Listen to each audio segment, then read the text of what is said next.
ഈശോയിൽ ഏറ്റവും സ്നേഹം നിറഞ്ഞവരെ, ദൈവകൃപയുടെ 365 ദിവസങ്ങൾ 365 ഡേയ്സ് ഓഫ് ഗ്രേസ് ഈ വചന വായന പരമ്പരയിലേക്ക് എല്ലാവരെയും യേശുനാമത്തിൽ സ്വാഗതം ചെയ്യുന്നു.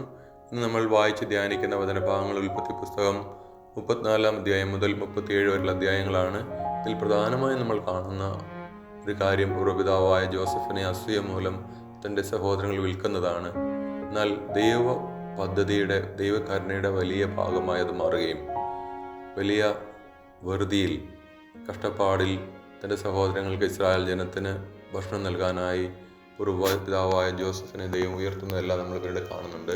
പരിശുദ്ധാത്മാവിൻ്റെ നിറവിൽ നമുക്ക് ഈ വചനഭാഗം ധ്യാനിക്കാം. ദൈവം എല്ലാവരെയും സമൃദ്ധമായി അനുഗ്രഹിക്കട്ടെ. പിതാവിൻ്റെ വലിയ സംരക്ഷണവും പുത്രനമ്പുരാൻ്റെ കൃപയും പരിശുദ്ധാത്മാവിൻ്റെ സഹവാസവും നമ്മുടെ കൂടെ എപ്പോഴും ഉണ്ടായിരിക്കട്ടെ. പരിശുദ്ധ അമ്മയും സകല വിസ്തരും മാലാകമാരും നമ്മെ സഹായിക്കട്ടെ. ഈശോ മിശിഹായ്ക്ക് സ്തുതിയായിരിക്കട്ടെ. ഉൽപ്പത്തി പുസ്തകം 34 അധ്യായം. ദീനയുടെ മാനഹാനി. യാക്കോബിന് ലയായിലുണ്ടായ മകൾ ദീന ആ നാട്ടിലുള്ള സ്ത്രീകളെ സന്ദർശിക്കാൻ പോയി. അവിടുത്തെ പ്രഭുവായിരുന്ന ഹാമോർ എന്ന ഹിവ്യന്റെ മകൻ ഷെക്കേം അവളെ കണ്ടപ്പോൾ പിടിച്ചുകൊണ്ടുപോയി ബലാത്സംഗം ചെയ്ത് അപമാനിച്ചു. അവന്റെ ഹൃദയം യാക്കോബിന്റെ മകളായ ദീനയിൽ ലയിച്ചു ചേർന്നു. അവൻ അവളെ അതിരറ്റ് സ്നേഹിച്ചു. സ്നേഹവായ്പോടെ അവൻ അവളോട് സംസാരിച്ചു. ഷെക്കേം തന്റെ പിതാവായ ഹാമോറിനോട് പറഞ്ഞു, ആ പെൺകുട്ടിയെ എനിക്ക് ഭാര്യയായി തരണം. തന്റെ മകളായ ദീനയെ ഷെക്കേം മാനഭംഗപ്പെടുത്തിയെന്ന വിവരം യാക്കോബ് അറിഞ്ഞു. പുത്രന്മാരെല്ലാവരും വയലിൽ കാലികളുടെ കൂടെ ആയിരുന്നതുകൊണ്ട് അവർ തിരിച്ചെത്തും വരെ അവൻ ക്ഷമിച്ചിരുന്നു. ഷെക്കമിന്റെ പിതാവായ ഹാമോർ യാക്കോബിനോട് സംസാരിക്കാനായി വന്നു. വിവരമറിഞ്ഞ് യാക്കോബിന്റെ പുത്രന്മാർ വയലിൽ നിന്ന് തിരിച്ചെത്തി. അവർക്ക് രോക്ഷവും അമർഷവും ഉണ്ടായി. കാരണം യാക്കോബിന്റെ മകളെ ബലാത്സംഗം ചെയ്തതുവഴി ഷെക്കേം ഇസ്രായേലിന് നിഷിദ്ധമായ മ്ലേച്ഛതയാണ് പ്രവർത്തിച്ചത്.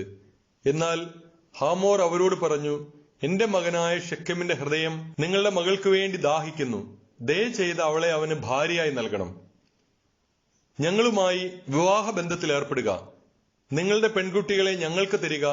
ഞങ്ങളുടെ പെൺകുട്ടികളെ നിങ്ങളും സ്വീകരിക്കുക. ഞങ്ങളുടെ കൂടെ പാർക്കുക. ഈ നാട്ടിൽ നിങ്ങൾക്ക് സ്വാതന്ത്ര്യമുണ്ടായിരിക്കും. നിങ്ങൾക്ക് ഇവിടെ പാർത്ത് തൊഴിൽ ചെയ്യുകയും സമ്പാദ്യമുണ്ടാക്കുകയും ചെയ്യാം. ഷെക്കേം ദീനയുടെ പിതാവിനോടും സഹോദരന്മാരോടുമായി പറഞ്ഞു, ദയോടെ നിങ്ങൾ എന്നോട് പെരുമാറണം. നിങ്ങൾ ചോദിക്കുന്നത് ഞാൻ നിങ്ങൾക്ക് തരാം. സ്ത്രീധനമായോ വിവാഹ സമ്മാനമായോ നിങ്ങൾ ചോദിക്കുന്നതെന്തും തരാൻ ഞാൻ ഒരുക്കമാണ്. പെൺകുട്ടിയെ എനിക്ക് ഭാര്യയായി തരണം. തങ്ങളുടെ സഹോദരി ദീനയെ ഷെക്കേം മാനഭംഗപ്പെടുത്തിയതുകൊണ്ട് യാക്കോബിന്റെ മക്കൾ അവനോടും അവന്റെ പിതാവായ ഹാമാറിനോടും ചതിവായി സംസാരിച്ചു. അവർ പറഞ്ഞു, പരിച്ഛേദനം ചെയ്യാത്ത ഒരുവന് ഞങ്ങളുടെ സഹോദരിയെ ഭാര്യയായി നൽകുക സാധ്യമല്ല. ഞങ്ങൾക്കത് അപമാനകരമാണ്. എന്നാൽ ഒരു വ്യവസ്ഥയിൽ ഞങ്ങൾ ഇതിന് സമ്മതിക്കാം. നിങ്ങളുടെ പുരുഷന്മാരെല്ലാം പരിച്ഛേദനം ചെയ്ത് ഞങ്ങളെപ്പോലെ ആകണം. അങ്ങനെയെങ്കിൽ ഞങ്ങളുടെ പുത്രിമാരെ നിങ്ങൾക്ക് തരാം. നിങ്ങളുടെ പുത്രിമാരെ ഞങ്ങളും സ്വീകരിക്കാം. ഞങ്ങൾ നിങ്ങളോടൊത്ത് വസിക്കുകയും നമ്മൾ ഒരു ജനതയായി തീരുകയും ചെയ്യും. ഞങ്ങൾ പറയുന്നതനുസരിച്ച് പരിച്ഛേദനം ചെയ്യാൻ നിങ്ങൾ ഒരുക്കമല്ലെങ്കിൽ ഞങ്ങളുടെ മകളെയും കൊണ്ട് ഞങ്ങൾ സ്ഥലം വിടും. അവരുടെ വ്യവസ്ഥ ഹാമോറിനും മകൻ ഷെക്കമിനും ഇഷ്ടപ്പെട്ടു. അങ്ങനെ ചെയ്യാൻ ആ ചെറുപ്പക്കാരൻ ഒട്ടും മടി കാണിച്ചില്ല. കാരണം യാക്കോബിന്റെ മകളിൽ അവൻ അത്രമേൽ അനുരുക്തനായിരുന്നു. അവന്റെ കുടുംബത്തിൽ ഏറ്റവും മതിക്കപ്പെട്ടവനായിരുന്നു ഷെക്കേം. അതിനാൽ ഹാമോറും മകൻ ഷെക്കേമും നഗര കവാടത്തെങ്കിൽ ചെന്ന് അവരുടെ പട്ടണത്തിലെ പുരുഷന്മാരോട് ഇപ്രകാരം പറഞ്ഞു, ഈ മനുഷ്യർ നമ്മോട് സൗഹാർദ്ദത്തിലാണ്. അവർ ഈ നാട്ടിൽ പാർത്ത് ഇവിടെ തൊഴിൽ ചെയ്യട്ടെ. ഈ നാട് അവരെ കൂടി ഉൾക്കൊള്ളാൻ മാത്രം വിശാലമാണല്ലോ. അവരുടെ പുത്രിമാരെ നമുക്ക് ഭാര്യമാരായി സ്വീകരിക്കാം. നമ്മുടെ പുത്രിമാരെ അവർക്ക് നൽകുകയും ചെയ്യാം. എന്നാൽ ഒരു വ്യവസ്ഥയിൽ മാത്രമേ ഇവർ നമ്മോടൊത്ത് പാർത്ത് ഒരു ജനതയാകാൻ സമ്മതിക്കുകയുള്ളൂ. നമ്മുടെ പുരുഷന്മാരെല്ലാം അവരെ പോലെ പരിച്ഛേദനം ചെയ്യണം. അവരുടെ സമ്പത്തും കന്നുകാലികളും മറ്റു മൃഗങ്ങളുമൊക്കെ നമ്മുടേതാവില്ലേ? നമുക്കിത് സമ്മതിക്കാം. എങ്കിൽ അവർ നമ്മുടെ കൂടെ താമസിക്കും. പട്ടണത്തിലെ പുരുഷന്മാരെല്ലാം ഹാമോറിന്റെയും മകൻ ഷെക്കമിന്റെയും വാക്കുകൾ കേട്ട് പരിച്ഛേദനം ചെയ്തു. 3-ാം ദിവസം അവർ വേദനിച്ചിരുന്നപ്പോൾ ദീനയുടെ സഹോദരന്മാരും യാക്കോബിന്റെ പുത്രന്മാരുമായ ശിമിയോനും ലേവിയും വാളെടുത്ത് അപ്രതീക്ഷിതമായി നഗരത്തിൽ കടന്ന് പുരുഷന്മാരെ എല്ലാം വധിച്ചു. ഹാമോറിനെയും മകൻ ഷെക്കമിനെയും അവർ വാളിനിരയാക്കി. ഷെക്കമിന്റെ വീട്ടിൽ നിന്ന് ദീനയെ വീണ്ടെടുത്ത് അവർ തിരിച്ചുപോയി. തങ്ങളുടെ സഹോദരിയെ മാനഭംഗപ്പെടുത്തിയതിന്റെ പേരിൽ യാക്കോബിന്റെ മക്കൾ മരിച്ചു കിടന്നവരുടെ ഇടയിലൂടെ ചെന്ന് നഗരം കൊള്ളയടിച്ചു. അവരുടെ ആടുമാടുകളെയും കഴുതകളെയും നഗരത്തിലും വയലിലും ഉണ്ടായിരുന്ന സകലത്തെയും അവർ അപഹരിച്ചു. അവരുടെ സ്വത്തും വീട്ടുവകകളൊക്കെയും യാക്കോബിന്റെ മക്കൾ കൈവശപ്പെടുത്തി. കുഞ്ഞുങ്ങളെയും സ്ത്രീകളെയും പിടിച്ചുകൊണ്ടുപോവുകയും ചെയ്തു. അപ്പോൾ യാക്കോബ് ശിമയോനെയും ലേവിയെയും വിളിച്ച് ഇങ്ങനെ പറഞ്ഞു: ഇന്നാട്ടുകാരായ കാനാൻകാരുടെയും പെരീസരുടെയും മുമ്പിൽ നിങ്ങൾ എനിക്ക് ദുഷ്കീർത്തി വരുത്തിയിരിക്കുന്നു. എനിക്ക് ആൾബലം കുറവാണ്. അവർ ഒന്നിച്ചുകൂടി എന്നെ ആക്രമിച്ചാൽ ഞാൻ തകർന്നു പോകും, ഞാനും കുടുംബവും നശിക്കും. അവർ ചോദിച്ചു, ഒരു വേശ്യയോടെന്ന പോലെ അവൻ ഞങ്ങളുടെ സഹോദരിയോട് പെരുമാറിയതെന്തിന്? ഉൽപ്പത്തി പുസ്തകം 35 അധ്യായം. വീണ്ടും ബഥേലിൽ ദൈവം യാക്കോബിനോട് അരുളി ചെയ്തു, ബഥേലിലേക്ക് പോയി അവിടെ പാർക്കുക. നിന്റെ സഹോദരനായ ഏസാവിൽ നീ ഓടി രക്ഷപ്പെട്ടപ്പോൾ നിനക്ക് പ്രത്യക്ഷപ്പെട്ട ദൈവത്തിന് അവിടെ ഒരു ബലിപീഠം പണിയുക. അതുകൊണ്ട് യാക്കോബ് തന്റെ കുടുംബാംഗങ്ങളോടും കൂടെയുണ്ടായിരുന്ന എല്ലാവരോടുമായി പറഞ്ഞു, നിങ്ങളുടെ പക്കലുള്ള അന്യദേവന്മാരെ ദൂരെ കളയുക. എല്ലാവരും ശുദ്ധി വരുത്തി വസ്ത്രങ്ങൾ മാറുക. നമുക്ക് ബഥേലിലേക്ക് പോകാം. എന്റെ കഷ്ടപ്പാടിൽ എന്റെ പ്രാർത്ഥന ചെവിക്കൊണ്ടവനും ഞാൻ പോയിടത്തെല്ലാം എന്റെ കൂടെ ഉണ്ടായിരുന്നവനുമായ ദൈവത്തിന് ഞാൻ അവിടെ ഒരു ബലിപീഠം പണിയും. തങ്ങളുടെ കൈവശമുണ്ടായിരുന്ന അന്യദേവ വിഗ്രഹങ്ങളും തങ്ങളുടെ കർണാഭരണങ്ങളും അവർ യാക്കോബിനെ ഏൽപ്പിച്ചു. അവൻ ശെഖമിനടുത്തുള്ള ഓക്കുമരത്തിന്റെ ചുവട്ടിൽ അവ കുഴിച്ചുമൂടി. അവർക്ക് ചുറ്റുമുള്ള നഗരങ്ങളിലെല്ലാം ദൈവഭീതിയുണ്ടായി. അതുകൊണ്ട് അവർ യാത്ര ചെയ്തപ്പോൾ ആരും യാക്കോബിന്റെ മക്കളെ പീഡിപ്പിച്ചില്ല. യാക്കോബും കൂടെയുണ്ടായിരുന്നവരും കാനാൻ ദേശത്ത് ബഥേൽ, അതായത് ലൂസ് എന്ന സ്ഥലത്ത് എത്തിച്ചേർന്നു. അവിടെ അവൻ ഒരു ബലിപീഠം പണിയുകയും ആ സ്ഥലത്തിന് ഏൽ ബഥേൽ എന്ന് പേരിടുകയും ചെയ്തു. കാരണം സ്വന്തം സഹോദരനിൽ നിന്ന് ഒളിച്ചോടിയപ്പോൾ അവിടെ വെച്ചാണ് ദൈവം അവന് പ്രത്യക്ഷപ്പെട്ടത്. റെബേക്കായുടെ പരിചാരികയായ ദബോറ മരണമടഞ്ഞു. ബഥേലിന്റെ താഴ്വരയിൽ ഒരു ഓക്കുമരത്തിന്റെ കീഴെ അവളെ അടക്കി. അതിന് അലോൺ ബാക്കൂത്ത് എന്ന് പേരുണ്ടായി. പാദാൻ ആരാമിൽ നിന്ന് പോന്നപ്പോൾ ദൈവം യാക്കോബിന് വീണ്ടും പ്രത്യക്ഷപ്പെട്ട് അവനെ അനുഗ്രഹിച്ചു. ദൈവം അവനോട് അരുളി ചെയ്തു, യാക്കോബ് എന്നാണ് നിന്റെ പേര്, എന്നാൽ ഇനിമേൽ യാക്കോബ് എന്നല്ല ഇസ്രായേൽ എന്നായിരിക്കും നീ വിളിക്കപ്പെടുക. അതിനാൽ അവൻ ഇസ്രായേൽ എന്ന് വിളിക്കപ്പെട്ടു. ദൈവം അവനോട് വീണ്ടും അരുളി ചെയ്തു, ഞാൻ സർവശക്തനായ ദൈവമാണ്. നീ സന്താനപുഷ്ടിയുണ്ടായി പെരുകുക. ജനതയും ജനതയുടെ ഗണങ്ങളും നിന്നിൽ നിന്ന് ഉത്ഭവിക്കും. രാജാക്കന്മാരും നിന്നിൽ നിന്ന് ജന്മമെടുക്കും. അബ്രാഹത്തിനും ഇസ്ഹാക്കിനും ഞാൻ നൽകിയ നാട് നിനക്കും നിന്റെ സന്താന പരമ്പരകൾക്കും ഞാൻ നൽകും. അനന്തരം ദൈവം അവനെ വിട്ടുപോയി.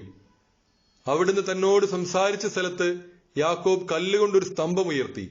അതിനുമേൽ ഒരു പാനീയ ബലി അർപ്പിച്ച് എണ്ണ പകർന്നു. ദൈവം തന്നോട് സംസാരിച്ച സ്ഥലത്തിന് യാക്കോബ് ബഥേൽ എന്ന് പേരിട്ടു. ബഥേലിൽ നിന്ന് അവർ യാത്ര തുടർന്നു. എഫ്രാത്തായിൽ എത്തുന്നതിന് കുറച്ചു മുൻപ് റാഹേലിന് പ്രസവവേദന തുടങ്ങി. പ്രസവക്ലേശം കഠിനമായപ്പോൾ സൂതി കർമ്മിണി അവളോട് പറഞ്ഞു, പേടിക്കേണ്ട, നിനക്ക് ഇപ്രാവശ്യവും ഒരു പുത്രനെ ലഭിക്കും. എന്നാൽ അവൾ മരിക്കുകയായിരുന്നു. ജീവൻ വേർപെടുന്ന സമയത്ത് അവൾ അവനെ ബനോനി എന്ന് വിളിച്ചു. പക്ഷേ അവന്റെ പിതാവ് അവന് ബെഞ്ചമിൻ എന്നാണ് പേരിട്ടത്. റാഹേൽ മരിച്ചു. ബേത്ലഹേം എന്നറിയപ്പെടുന്ന എഫ്രാത്തയിലേക്കുള്ള വഴിയിൽ അവളെ അടക്കി. അവളുടെ കല്ലറയിൽ യാക്കോബ് ഒരു സ്തംഭം നാട്ടി. ഇന്നും അത് റാഹേലിന്റെ കല്ലറയിലെ സ്മാരക സ്തംഭമായി നിലനിൽക്കുന്നു. ഇസ്രായേൽ യാത്ര തുടർന്ന് ഏദർ ഗോപുരത്തിന് അപ്പുറം കൂടാരമടിച്ചു.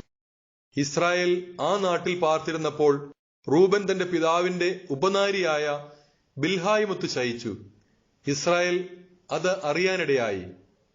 യാക്കോബിന്റെ പുത്രന്മാർ. യാക്കോബിന് 12 പുത്രന്മാരുണ്ടായിരുന്നു.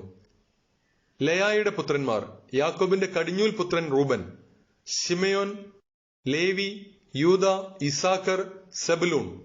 റാഹേലിന്റെ പുത്രന്മാർ ജോസഫ്, ബെഞ്ചമിൻ. റാഹേലിന്റെ പരിചാരികയായ ബിൽഹായുടെ പുത്രന്മാർ ദാൻ, നഫ്താലി. ലയായുടെ പരിചാരികയായ സിൽഫായുടെ പുത്രന്മാർ ഗാദ്, ആഷേർ. യാക്കോബിന് പാദാൻ ആരാമിൽ വെച്ച് ജനിച്ച മക്കളാണിവർ. ഇസഹാക്കിന്റെ മരണം.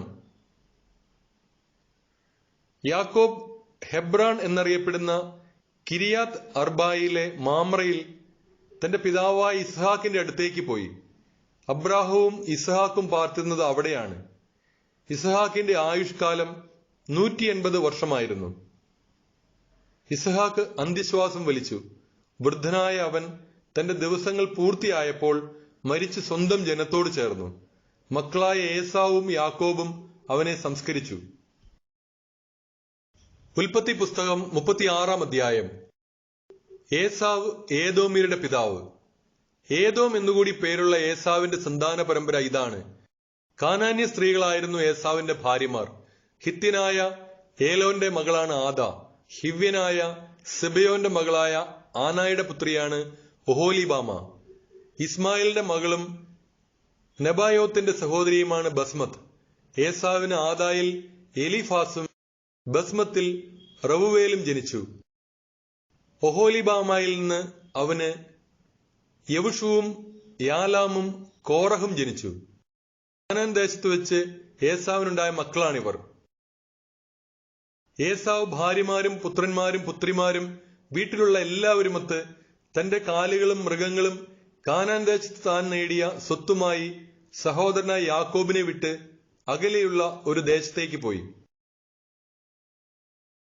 കാരണം ഒന്നിച്ചു പാർക്കാൻ വയ്യാത്ത വിധം ഇരുവർക്കും അത്രയേറെ സമ്പത്തുണ്ടായിരുന്നു. അവരുടെ അധിവാസ ഭൂമിക്ക് സംരക്ഷിക്കാൻ ആവാത്തവണ്ണം അത്രയധികമായിരുന്നു ആടുമാടുകൾ. അതുകൊണ്ട് ഏസാവ് സെയ്ർ എന്ന മലനാട്ടിൽ പാർത്തു. ഏസാവും ഏദോമും ഒരാൾ തന്നെ. സെയ്ർ മലയിലെ ഏദോമ്യരുടെ പിതാവായ ഏസാവിന്റെ സന്തതി പരമ്പര. ഏസാവിന്റെ പുത്രന്മാരുടെ പേരുകൾ: ഏസാവിന് ഭാര്യയായ ആദായിലുണ്ടായ മകൻ എലിഫാസ്, ഭാര്യയായ ബസ്മത്തിലുണ്ടായ മകൻ റവുവേൽ. എലിഫാസിന്റെ പുത്രന്മാർ തേമാൻ, ഓമർ, സെഫോ, ഗത്താം, കെനസ്. ഏസാവിന്റെ മകൻ എലിഫാസിന് തിമ്ന എന്നൊരു ഉപനാരി ഉണ്ടായിരുന്നു. എലിഫാസിന് അവളിൽ അമലേക്ക് എന്നൊരു പുത്രൻ ജനിച്ചു. ഏസാവിന് ഭാര്യയായ ആദായിലുണ്ടായ സന്തതികളാണിവർ. റവുവേലിന്റെ പുത്രന്മാരാണ് നഹത്ത്, സേറഹ്, ഷമ്മ, മിസാം എന്നിവർ. ഏസാവിന് ഭാര്യ ബസ്മത്തിലുണ്ടായ സന്തതികളാണിവർ. സെബയോന്റെ പുത്രിയായ ആനായുടെ മകൾ ഒഹോലിബാമയിൽ ഏസാവിനുണ്ടായ പുത്രന്മാരാണ് യവൂഷും യാലാമും കോറഹും. ഏസാവിന്റെ മക്കളിൽ പ്രധാനർ ഇവരായിരുന്നു. ഏസാവിന്റെ കടിഞ്ഞൂൽ പുത്രനായ എലിഫാസിന്റെ മക്കൾ തേമാൻ, ഓമർ, സെഫോ, കെനസ്. കോർഹ്, ഗത്താം, അമലേക്ക് എന്നിവർ ഏദോം നാട്ടിൽ എലിഫാസിൽ നിന്നുണ്ടായ നായകന്മാരാണ്. ഇവരെല്ലാം ആദായുടെ പുത്രന്മാരാണ്. ഏസാവിന്റെ മകനായ റവുവേലിന്റെ പുത്രന്മാർ പ്രമുഖരായ നഹത്ത്, സേറഹ്, ഷമ്മ, മിസ. ഏദോം നാട്ടിൽ റവുവേലിൽ നിന്നുണ്ടായ പ്രധാനപ്പെട്ടവരാണിവർ. ഇവർ ഏസാവിന്റെ ഭാര്യ ബസ്മത്തിന്റെ സന്തതികളാണ്. ഏസാവിന്റെ ഭാര്യ ഒഹോലിബാമയുടെ പുത്രന്മാർ പ്രമുഖരായ യവൂഷ്, യലാം, കോറഹ്. ഇവർ ഏസാവിന്റെ ഭാര്യയും ആനായുടെ മകളുമായ ഒഹോലിബാമയിൽ നിന്നുള്ള നായകന്മാരാണ്. ഇവർ ഏസാവിന്റെ സന്തതികളും ഏദോമിലെ പ്രമുഖന്മാരുമാണ്. അന്നാട്ടിൽ പാർത്തിരുന്നവരും സെയ്ർ എന്ന ഹോര്യന്റെ പുത്രന്മാരുമാണ് ലോത്താൻ, ശോബാൽ, സെബയോൻ, ആന, ദീശോൻ, ഏസർ, ദീശാൻ. ഇവർ ഏദോം നാട്ടിലെ സെയറിന്റെ പുത്രന്മാരും ഹോര്യയിലെ പ്രമാണികളുമാണ്. ലോത്താന്റെ പുത്രന്മാർ ഹോറി, ഹേമ. ലോത്താന്റെ സഹോദരിയായിരുന്നു തിമ്ന. ഷേബാലിന്റെ പുത്രന്മാർ അൽവാൻ, മനഹത്ത്, ഏബാൽ, ഷെഫോ, ഓനാം. സെബയോന്റെ പുത്രന്മാർ അയ്യ, ആന. തന്റെ പിതാവായ സെബയോന്റെ കഴുതകളെ മേയ്ക്കുമ്പോൾ മരുഭൂമിയിൽ ചൂടുറവകൾ കണ്ടെത്തിയ ആന ഇവൻ തന്നെയാണ്. ദീശോൻ ആനായുടെ പുത്രനും ഒഹോലിബാമ പുത്രിയുമായിരുന്നു. ഹേംദാൻ, യേഷ്ബാൻ, ഇത്രാൻ, കെറാൻ എന്നിവരായിരുന്നു ദീശോന്റെ പുത്രന്മാർ. ഏസറിന്റെ പുത്രന്മാരായിരുന്നു ബിൽഹാനും സാവാനും അക്കാനും. ദീശാന്റെ പുത്രന്മാരായിരുന്നു ഊസും ആരാനും. ഹോര്യരിലെ പ്രമുഖരായിരുന്നു ലോത്താൻ, ഷേബാൻ, സെബയോൻ, ആന എന്നിവർ. ദീശോൻ, ഏസർ, ദീശാൻ എന്നിവർ സെയ്ർ നാട്ടിൽ ഹോര്യരിലെ പ്രമുഖരായിരുന്നു. ഇസ്രായേൽക്കാരുടെ ഇടയിൽ രാജഭരണം ആരംഭിക്കുന്നതിനു മുമ്പ് ഏദോം നാട്ടിലെ ഭരണാധികാരികൾ ഇവരായിരുന്നു. ബെയോറിന്റെ മകനായ ബേല ഏദോമിൽ ഭരിച്ചു. അവന്റെ പട്ടണത്തിന്റെ പേര് ദിൻഹാബ എന്നായിരുന്നു. ബേല മരിച്ചപ്പോൾ ബോസ്രായിലെ സേറഹിന്റെ മകനായ യോബാബ് രാജാവായി. യോബാബ് മരിച്ചപ്പോൾ തേമാന്യനായ ഹൂഷാം രാജാവായി. ഹൂഷാം മരിച്ചപ്പോൾ ബാദാദിന്റെ പുത്രനായ ഹദാദ് രാജാവായി. അവൻ മോവാബ് ദേശത്ത് വെച്ച് മിദിയാനെ തോൽപ്പിച്ചു. അവന്റെ പട്ടണത്തിന്റെ പേര് അവിദ് എന്നായിരുന്നു. ഹദാദ് മരിച്ചപ്പോൾ മസ്രേക്കായിലെ സമ്ല രാജാവായി. സമ്ല മരിച്ചപ്പോൾ നദീതീരത്തുള്ള റഹോബാത്തിലെ സാവൂൾ രാജാവായി. സാവൂൾ മരിച്ചപ്പോൾ അക്ബോറിന്റെ മകനായ ബാൽഹനാൻ രാജാവായി. അക്ബോറിന്റെ മകനായ ബാൽഹനാൻ മരിച്ചപ്പോൾ ഹദാറാണ് തലസ്ഥാനത്ത് ഭരിച്ചത്. അവന്റെ പട്ടണത്തിന്റെ പേര് പാവു എന്നായിരുന്നു. മൊസാഹാബിന്റെ പൗത്രിയും മത്രദിന്റെ പുത്രിയുമായ മഹേത്തബേൽ ആയിരുന്നു അവന്റെ ഭാര്യ. കുടുംബവും വാസസ്ഥലവും പേരുമനുസരിച്ച് ഏസാവിൽ നിന്ന് ഉത്ഭവിച്ച പ്രമുഖർ തിമ്ന, ആൽവ, യത്താദ്, ഒഹോലിബാമ, ഏല, പിനോൻ, കെനസ്, തേമാൻ, മിബ്സാർ, മഗ്ദിയേൽ, ഈറാം എന്നിവരായിരുന്നു. തങ്ങൾ കൈയടക്കിയ നാട്ടിലെ താമസ സ്ഥലമനുസരിച്ച് ഏദോംകാരുടെ പ്രമാണികൾ ഇവരായിരുന്നു. ഏസാവാണ് ഏദോംകാരുടെ പിതാവ്. ഉൽപ്പത്തി പുസ്തകം 37-ാം അധ്യായം. ജോസഫിനെ വിൽക്കുന്നു. യാക്കോബ് തന്റെ പിതാവ് പരദേശിയായി പാർത്തിരുന്ന കാനാൻ ദേശത്ത് വാസമുറപ്പിച്ചു. ഇതാണ് യാക്കോബിന്റെ കുടുംബചരിത്രം. 17 വയസ്സുള്ളപ്പോൾ ജോസഫ് സഹോദരന്മാരുടെ കൂടെ ആടുമേയ്ക്കുകയായിരുന്നു. അവൻ തന്റെ പിതാവിന്റെ ഭാര്യയായ ബിൽഹായുടെയും സിൽഫായുടെയും മക്കളുടെ കൂടെയായിരുന്നു. അവരെപ്പറ്റി അശുഭവാർത്തകൾ അവൻ പിതാവിനെ അറിയിച്ചു. ഇസ്രായേൽ ജോസഫിനെ മറ്റെല്ലാ മക്കളെക്കാൾ അധികം സ്നേഹിച്ചിരുന്നു. കാരണം അവൻ തന്റെ വാർദ്ധക്യത്തിലെ മകനായിരുന്നു. കൈനീളമുള്ള ഒരു നീണ്ട കുപ്പായം അവൻ ജോസഫിനു വേണ്ടി ഉണ്ടാക്കി. പിതാവ് ജോസഫിനെ തങ്ങളെക്കാൾ അധികമായി സ്നേഹിക്കുന്നു എന്ന് കണ്ടപ്പോൾ സഹോദരന്മാർ അവനെ വെറുത്തു. അവനോട് സൗമ്യമായി സംസാരിക്കാൻ അവർക്ക് കഴിഞ്ഞില്ല. ഒരിക്കൽ ജോസഫിന് ഒരു സ്വപ്നമുണ്ടായി. അവൻ അത് സഹോദരന്മാരോട് പറഞ്ഞപ്പോൾ അവർ അവനെ കൂടുതൽ വെറുത്തു. അവൻ അവരോട് പറഞ്ഞു, എനിക്കുണ്ടായ സ്വപ്നം കേൾക്കുക. നമ്മൾ പാടത്ത് കറ്റ കെട്ടിക്കൊണ്ടിരിക്കുകയായിരുന്നു. അപ്പോഴിതാ എന്റെ കറ്റ എഴുന്നേറ്റ് നിന്നു. നിങ്ങളുടെ കറ്റകളെല്ലാം ചുറ്റും വന്ന് എന്റെ കറ്റയെ താണുവണങ്ങി. അവർ ചോദിച്ചു, നീ ഞങ്ങളെ ഭരിക്കുമെന്നാണോ? നീ ഞങ്ങളുടെ മേൽ ആധിപത്യം സ്ഥാപിക്കുമെന്നാണോ? അവന്റെ സ്വപ്നവും വാക്കുകളും കാരണം അവർ അവനെ അത്യധികം ദ്വേഷിച്ചു. അവന് വീണ്ടും ഒരു സ്വപ്നമുണ്ടായി. അവൻ തന്റെ സഹോദരന്മാരോട് പറഞ്ഞു, ഞാൻ വേറൊരു സ്വപ്നം കണ്ടു. സൂര്യനും ചന്ദ്രനും 11 നക്ഷത്രങ്ങളും എന്നെ താണുവണങ്ങി. അവനിത് പിതാവിനോടും സഹോദരന്മാരോടും പറഞ്ഞപ്പോൾ പിതാവ് അവനെ ശകാരിച്ചുകൊണ്ട് പറഞ്ഞു, എന്താണ് നിന്റെ സ്വപ്നത്തിന്റെ അർത്ഥം? ഞാനും നിന്റെ അമ്മയും സഹോദരന്മാരും നിന്നെ നിലം പറ്റി താണുവണങ്ങണമെന്നാണോ? സഹോദരന്മാർക്ക് അവനോട് അസൂയ തോന്നി. പിതാവാകട്ടെ ഈ വാക്കുകൾ ഹൃദയത്തിൽ സംഗ്രഹിച്ചു വെച്ചു. അവന്റെ സഹോദരന്മാർ പിതാവിന്റെ ആടുകളെ മേയ്ക്കാൻ ഷെക്കമിലേക്ക് പോയി. ഇസ്രായേൽ ജോസഫിനോട് പറഞ്ഞു, നിന്റെ സഹോദരന്മാർ ഷെക്കമിൽ ആടുമേയ്ക്കുകയല്ലേ? ഞാൻ നിന്നെ അങ്ങോട്ട് വിടുകയാണ്. ഞാൻ പോകാം. അവൻ മറുപടി പറഞ്ഞു, നീ പോയി നിന്റെ സഹോദരന്മാർക്കും ആടുകൾക്കും ക്ഷേമം തന്നെയെന്ന് അന്വേഷിച്ച് വിവരം എന്നെ അറിയിക്കണം. ജോസഫിനെ അവൻ ഹെബ്രോൻ താഴ്വരയിൽ നിന്ന് യാത്രയാക്കി. അവൻ ഷെക്കമിലേക്ക് പോയി. അവൻ വയലിൽ അലിഞ്ഞു തിരിയുന്നത് കണ്ട ഒരാൾ അവനോട് ചോദിച്ചു, നീ അന്വേഷിക്കുന്നത് എന്താണ്? അവൻ പറഞ്ഞു, ഞാൻ എന്റെ സഹോദരന്മാരെ അന്വേഷിക്കുകയാണ്. അവർ എവിടെയാണ് ആടുമേയ്ക്കുന്നത് എന്ന് ദയവായി പറഞ്ഞു തരിക. അവൻ പറഞ്ഞു, അവർ ഇവിടെ നിന്ന് പോയി. പോകുമ്പോൾ നമുക്ക് ദോഥാനിലേക്ക് പോകാമെന്ന് അവർ പറയുന്നത് ഞാൻ കേട്ടു. സഹോദരന്മാരുടെ പുറകെ ജോസഫും പോയി. ദോഥാനിൽ വെച്ച് അവൻ അവരെ കണ്ടുമുട്ടി. ദൂരെ വെച്ച് തന്നെ അവർ അവനെ കണ്ടു. അവൻ അടുത്തെത്തും മുമ്പേ അവനെ വധിക്കാൻ അവർ ഗൂഢാലോചന നടത്തി. അവർ പരസ്പരം പറഞ്ഞു, സ്വപ്നക്കാരൻ വരുന്നുണ്ട്, വരുവിൻ, നമുക്ക് അവനെ കൊന്ന് കുഴിയിലെറിയാം. ഏതോ കാട്ടുമൃഗം അവനെ പിടിച്ചു തിന്നെന്ന് പറയുകയും ചെയ്യാം. അവന്റെ സ്വപ്നത്തിന് എന്ത് സംഭവിക്കുമെന്ന് കാണാമല്ലോ. റൂബൻ ഇത് കേട്ടു. അവൻ ജോസഫിനെ അവരുടെ കയ്യിൽ നിന്ന് രക്ഷിച്ചു. അവൻ പറഞ്ഞു, നമുക്കവനെ കൊല്ലേണ്ട, രക്തം ചിന്തരുത്. അവനെ നിങ്ങൾ മരുഭൂമിയിലെ കുഴിയിൽ തള്ളിയിടുക, പക്ഷേ ദേഹോപദ്രവം ഏൽപ്പിക്കരുത്. അവനെ അവരുടെ കയ്യിൽ നിന്ന് രക്ഷിച്ച് പിതാവിനെ തിരിച്ചേൽപ്പിക്കാനാണ് റൂബൻ ഇങ്ങനെ പറഞ്ഞത്. അതിനാൽ ജോസഫ് അടുത്തെത്തിയപ്പോൾ സഹോദരന്മാർ അവൻ ധരിച്ചിരുന്ന കൈനീളമുള്ള പുറക്കുപ്പായം ഊരിയെടുത്തു. അവനെ ഒരു കുഴിയിൽ തള്ളിയിട്ടു. അത് വെള്ളമില്ലാത്ത പൊട്ടക്കിണറായിരുന്നു. അവർ ഭക്ഷണം കഴിക്കാനിരുന്നപ്പോൾ ഗിലെയാദിൽ നിന്ന് വരുന്ന ഇസ്മായേലിയരുടെ ഒരു യാത്രാ സംഘത്തെ കണ്ടു. അവർ സുഗന്ധപശയും പരിമളദ്രവ്യങ്ങളും കുന്തുരുക്കവും ഒട്ടകപ്പുറത്ത് കയറ്റി ഈജിപ്തിലേക്ക് പോവുകയായിരുന്നു. അപ്പോൾ യൂദാ തന്റെ സഹോദരന്മാരോട് പറഞ്ഞു, നമ്മുടെ സഹോദരനെ കൊന്ന് അവന്റെ രക്തം മറച്ചു വെച്ചതുകൊണ്ട് നമുക്കെന്ത് പ്രയോജനമാണ് ഉണ്ടാവുക? വരുവിൻ, നമുക്കവനെ ഇസ്മായേലിയർക്ക് വിൽക്കാം. അവനെ നമ്മൾ ഉപദ്രവിക്കേണ്ട. അവൻ നമ്മുടെ സഹോദരനാണ്, നമ്മുടെ തന്നെ മാംസം. അവന്റെ സഹോദരന്മാർ അതിന് സമ്മതിച്ചു. അപ്പോൾ കുറെ മിദിയാൻ കച്ചവടക്കാർ ആ വഴി കടന്നുപോയി.